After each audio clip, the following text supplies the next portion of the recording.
Hello बच्चों। तो भाई देखो, बड़ी समस्याएं हैं। समस्याएं इन द सेंस कि बच्चों के दिमाग में फार्माकोग्नोसी या सभी सब्जेक्ट, मैंने अभी रिसेंटली एक वीडियो पोस्ट किया था, फार्मास्यूटिकल केमिस्ट्री में क्या पढ़ें और क्या छोड़ें। बच्चों ने काफ़ी पसंद भी किया और सर बाकी सब्जेक्ट के भी इसी तरीके से बना दीजिए, है ना। तो ठीक है, उनकी बातों को ध्यान में रखते हुए ने सोचा चलो आज हम फार्माकोग्नोसी का भी इम्पोर्टेंट बता देते हैं। ठीक, बाकी जैसे ही पेपर नज़दीक आएगा, जैसे अभी महाराष्ट्र बोर्ड है ना का पेपर की डेट शीट आ गई है, आपकी पंजाब बोर्ड की डेट शीट आ गई है, आने वाले झारखंड की आ गई है, आने वाले समय में आपके यूपी बीटी की भी आ जाएगी, बिहार की भी, मीन्स सब 1-2 महीने में। तो इनके इंपॉर्टेंट क्वेश्चन भी प्रोवाइड करा दूंगा। फिलहाल तब तक, जब तक मैं इंपॉर्टेंट नहीं देता हूं, तब तक क्या करो, पॉइंट है ना कि सर तब तक क्या करें, तो तब तक क्या करो, जो बता रहा हूं वो करो। हाँ, ये तुम्हारा सिलेबस है। ये सिलेबस तुम्हारा यूपी बीटी, चाहे MSBT, चाहे MP BT, चाहे बिहार BT, चाहे झारखंड, कहीं का भी, ये बेसिकली PCI बेस्ड है। तो अगर हिंदुस्तान में या हिंदुस्तान के बाहर कहीं पर भी अगर आप जॉब टीचिंग कर रहे हो, मीन्स स्टडी कर रहे हो कह सकते हो, है ना, अपने प्रोफेशन में आ जाता हूं मैं। अगर आप कहीं पर भी स्टडी कर रहे हो और आपका जो कॉलेज है या यूनिवर्सिटी है, अगर वो PCI अप्रूव्ड है, अगर PCI अप्रूव्ड है तो सिलेबस यही चलेगा। ठीक, तो ये क्वेश्चन बिल्कुल नहीं होना चाहिए सर MSBT के लिए क्या रहेगा, MP के क्या रहेगा, बंगाल के लिए क्या रहेगा, बेंगलोर के लिए क्या रहेगा, वेस्ट बंगाल के लिए क्या रहेगा, असम के लिए, सबके लिए बेटा यही रहेगा। ठीक, तो परेशान होने की जरूरत नहीं, सभी बोर्ड के लिए यही। तो क्या पढ़ना क्या छोड़ना है, सिर्फ हम उस पर डिस्कशन करेंगे, बाकी मॉडल पेपर आपको मिलता रहेगा। देखो, मॉडल पेपर में सबसे पहला क्वेश्चन तो मैं हमेशा पहली यूनिट से ही देता हूं, डेफिनेशन फार्माकोग्नोसी की और उसकी हिस्ट्री, थोड़ी सी हिस्ट्री और थोड़ा सा स्कोप, ज्यादा नहीं, सिर्फ शॉर्ट में, है ना। शॉर्ट में मीन्स कि अगर आपका 3 नंबर में आए तो आप लिख सको, इससे ज्यादा नहीं। मैंने बना रखा है, वीडियो देख लेना, ये बहुत इंपॉर्टेंट है, मोस्ट इंपॉर्टेंट है। ठीक, इस पे मैंने एक वीडियो बना रखा है, 1 शॉट वीडियो है, एक वीडियो ही काफी है इस पूरी यूनिट के लिए, उसको देख लेना, अपने आप चीजें समझ में आ जाएंगी। ओके, एक या शायद 2, है ना, देख लेना, एक इसका है। ठीक, नेक्स्ट है quality control of crude drugs. इसमें कई तरीके से क्वेश्चन आते हैं। एक तो एडल्ट्रेशन ऑफ क्रूड ड्रग पूछ लेते हैं, दूसरा इवेल्युएशन ऑफ क्रूड ड्रग पूछ लेते हैं। देखो, ये जो यूनिट है, जैसे दूसरी और तीसरी यूनिट हो गई, ये जो यूनिट है बड़ी छोटी छोटी हैं, लेकिन एग्जाम में घुमा के हमेशा पूछी जाती हैं, कई बार, है ना।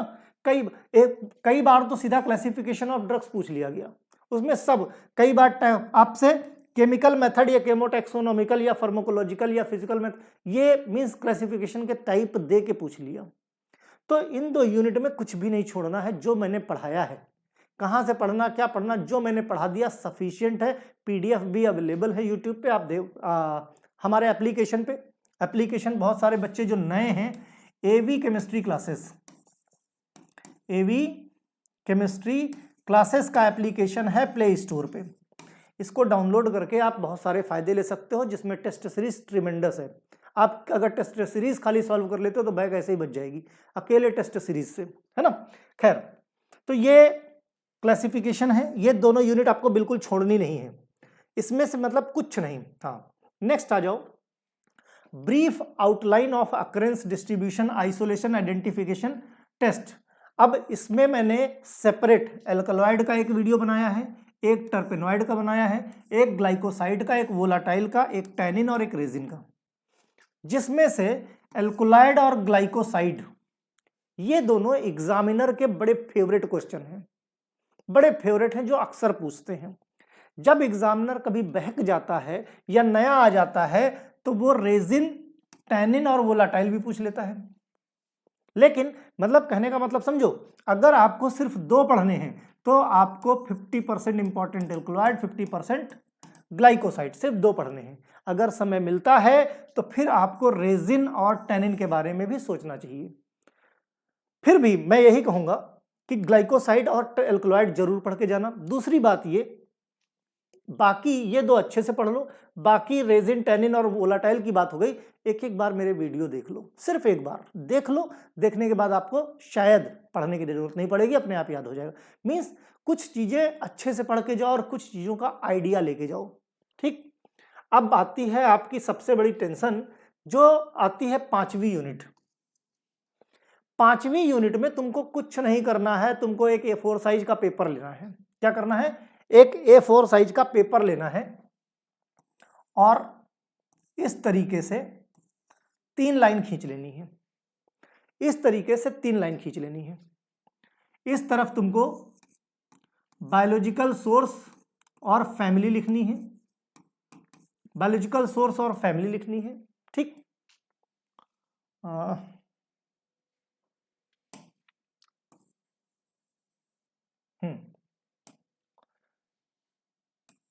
लाइक दिस, है ना।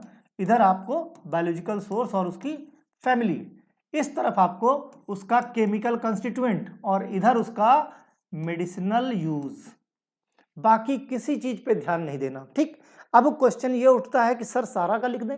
A4 साइज पे लिखने जाओगे, एक पेज पे आ जाएगा सब कुछ, एक पेज पे लिख के देखो आ जाएगा।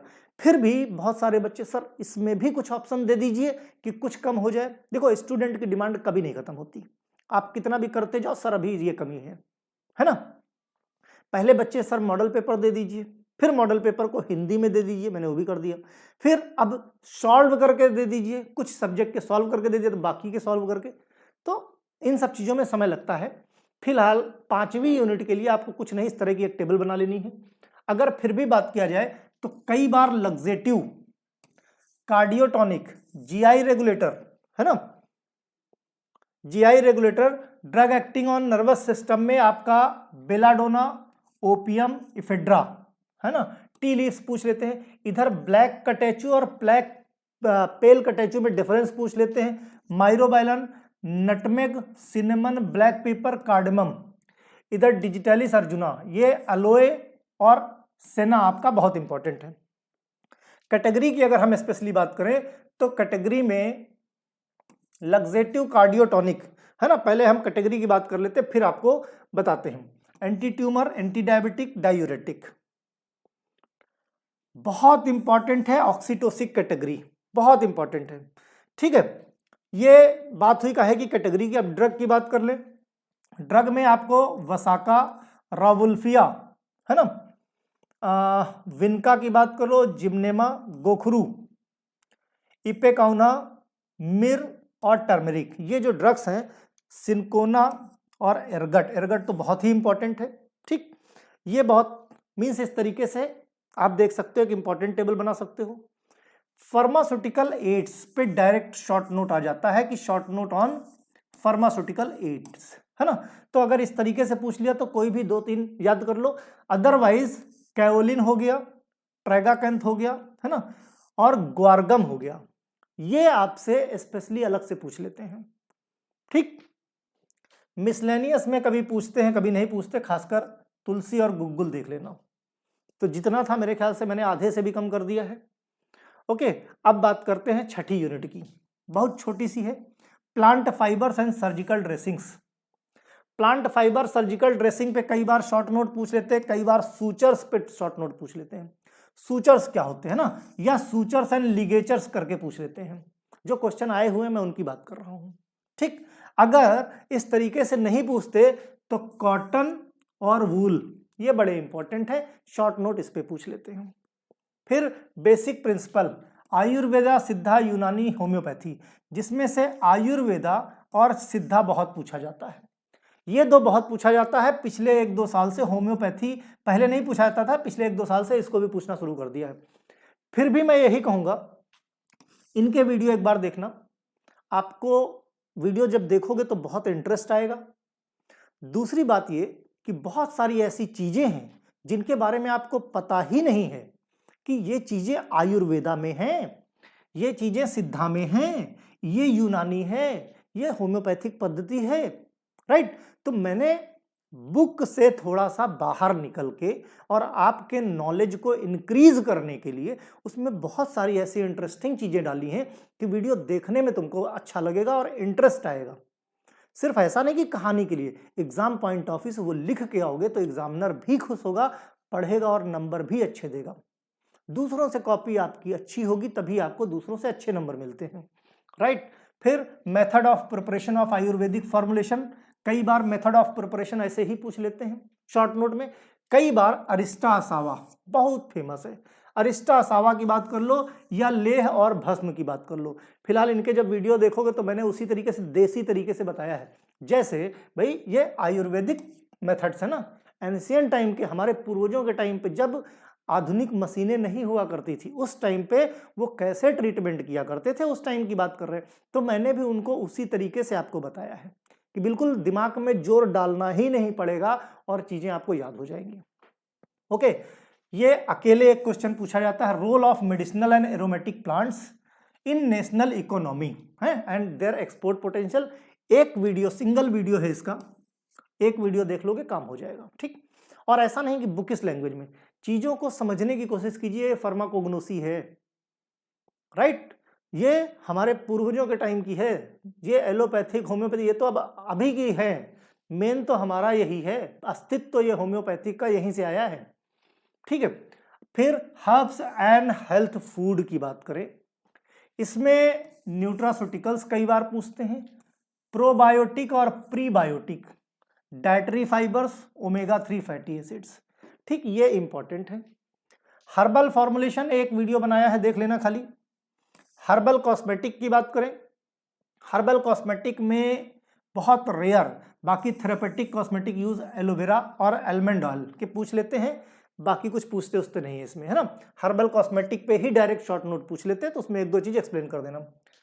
फाइटोकेमिकल इन्वेस्टिगेशन ये अभी मैंने छोड़ रखा है क्योंकि इंपॉर्टेंट भी बहुत नहीं है, पूछा भी नहीं जाता है, लेकिन फिर भी एक वीडियो बना के मैं 1 या 2 दिन में यूट्यूब और एप्लीकेशन दोनों पे पोस्ट कर दूंगा, ठीक है। तो इस तरीके से जो भी आपकी फार्माकोग्नोसी थी बच्चों के दिमाग में एक होता क्या पढ़ें क्या छोड़ें, तो मैंने एक जनरल आइडिया दे दिया कि इस तरीके से अगर आप पढ़ते हो तो उम्मीद है पढ़ने में इंटरेस्ट आएगा।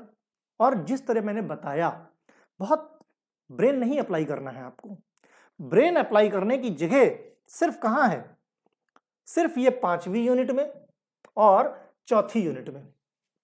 खासकर अगर मैं कहूं 7वीं यूनिट में, 8वीं यूनिट और 9वीं 10वीं, इन यूनिट में कहीं भी दिमाग नहीं इस्तेमाल करना है।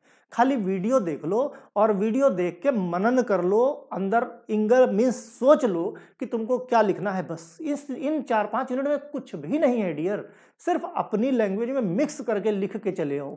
बुकिश लैंग्वेज पे जाओगे तो परेशान रहोगे हमेशा। कोशिश करो अपना कुछ डेवलप करने की, राइट। तो इस तरीके से पढ़ाई करो, बाकी कोई भी दिक्कत हो तो मैं हूं। मैंने आपको बता रखा है दिन में 10 बजे से 11 बजे तक का टाइम सिर्फ बच्चों के लिए है। एक मैंने फ़ोन नंबर दे रखा है, उस पर आप बात करके जो भी समस्याएं हैं उनका सॉल्यूशन ले सकते हो। और इमरजेंसी कंडीशन हो तो फिर भाई 24/7 कोशिश करो कि रात में ना डिस्टर्ब करो, अदरवाइज मैं रात में भी फ़ोन का रिप्लाई देता हूँ, ठीक है। चलो भाई पढ़ते रहो, कोई समस्या हो तो कमेंट करके पूछ सकते हो।